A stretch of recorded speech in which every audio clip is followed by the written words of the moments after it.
Hello friends, ನಾನಿವತ್ತು ಮನೇಲಿ ಬೆಣ್ಣೆ ಹೇಗೆ ಮಾಡೋದು ಅಂತ ತೋರಿಸ್ತೀನಿ.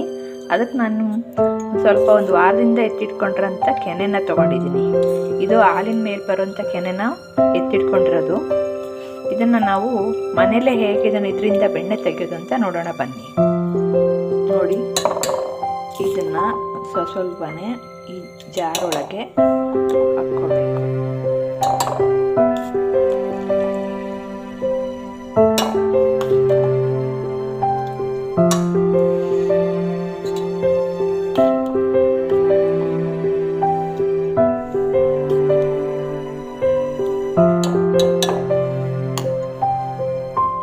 ನೋಡಿ, ನಾನು ಈ ಥರ ಒಂದು ಜಾರ್ಗೆ ನಾನು ತೆಗ್ದಿರೋಂಥ ಕೆನೆನ ಹಾಕ್ಕೊಂಡಿದ್ದೀನಿ. ಇದನ್ನೊಂದು 2-3 ಸತಿ ರನ್ ಮಾಡಿಬಿಟ್ಟು ಓಡಿಸ್ಬಿಟ್ಟು ಇದರಿಂದ ಬೆಣ್ಣೆ ತೆಗೆಯೋದನ್ನ ತೋರಿಸ್ತೀನಿ ಬನ್ನಿ.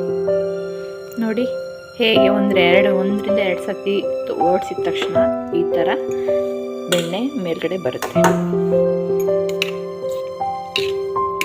ಈಗ ಇನ್ನೊಂದು ಸಲ ಓಡ್ಸೋಣ. ನೋಡಿ ಫ್ರೆಂಡ್ಸ್, ಯಾವ ಥರ ಬೆಣ್ಣೆ ಬಂದಿದೆ ಅಂತ ನೀವು ನೋಡ್ಬೋದು. ನಾವಿದನ್ನು ಹೀಗೆ ಕೈಯಲ್ಲಿ ತಗೊಂಡು ನೋಡಿ, ಸ್ಮೂತಾಗಿ ತುಂಬ ಚೆನ್ನಾಗಿ ಬೆಣ್ಣೆಯನ್ನು ತೆಗೆದಿದ್ದೀವಿ. ನೋಡಿ, ನಾವಿದನ್ನು ಒಂದು ಪ್ಲಾಸ್ಟಿಕ್ ಬಾಕ್ಸ್ಗೆ ಟ್ರಾನ್ಸ್ಫರ್ ಮಾಡೋಣ.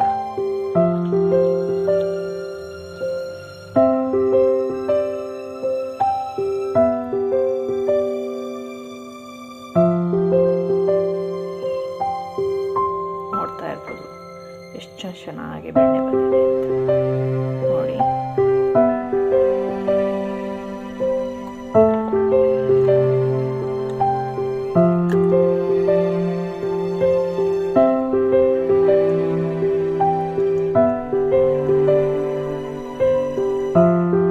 ಈ ಥರ ಸ್ವಲ್ಪನೇ ತಕ್ಕಂಥ ಈ ಬಾಕ್ಸಿಗೆ ಕೊಡ್ತಾ ಇದ್ದೀನಿ.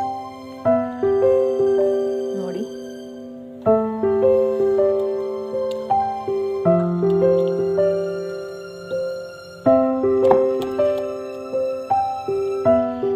ಇದೇ ರೀತಿ ನಾವು ಇನ್ನು ಉಳಿದಿರೋಂಥ ಕೆನೆನೂ ಸಹಿತ ಬೆಣ್ಣೆನ ಮಾಡ್ಕೊಳ್ಳೋಣ. ನೋಡಿ, ನಾವು ತೆಗೆದಿರ್ತಕ್ಕಂಥ ಬೆಣ್ಣೆ ಈ ಥರ ಫೈನಲ್ ಆಗಿ ಬಂದಿದೆ. ನೋಡಿ, ಈ ಥರ ನಾವು ಮನೆಯಲ್ಲೇ ಕ್ಲೀನಾಗಿ ಬೆಣ್ಣೆನ ತಗೋಬೋದು. ನನಗಂತೂ ಹೊರಗಿನ ಬೆಣ್ಣೆ, ತುಪ್ಪ ಅದೆಲ್ಲ ಇಷ್ಟ ಆಗಲ್ಲ. ಅದಕ್ಕೆ ನಾನು ಮನೇಲಿ ಈ ಥರ ಹೋಮ್ ಮೇಡ್ ಬೆಣ್ಣೆ ತೆಗೆದುಬಿಟ್ಟು ನನ್ನ ಮನೆಯಲ್ಲೇ ತುಪ್ಪನ ಕಾಯಿಸ್ತೀನಿ. ನಾನು ತುಪ್ಪ ನೆಕ್ಸ್ಟ್ ವೀಡಿಯೋದಲ್ಲಿ ನಾನು ನಿಮಗೆ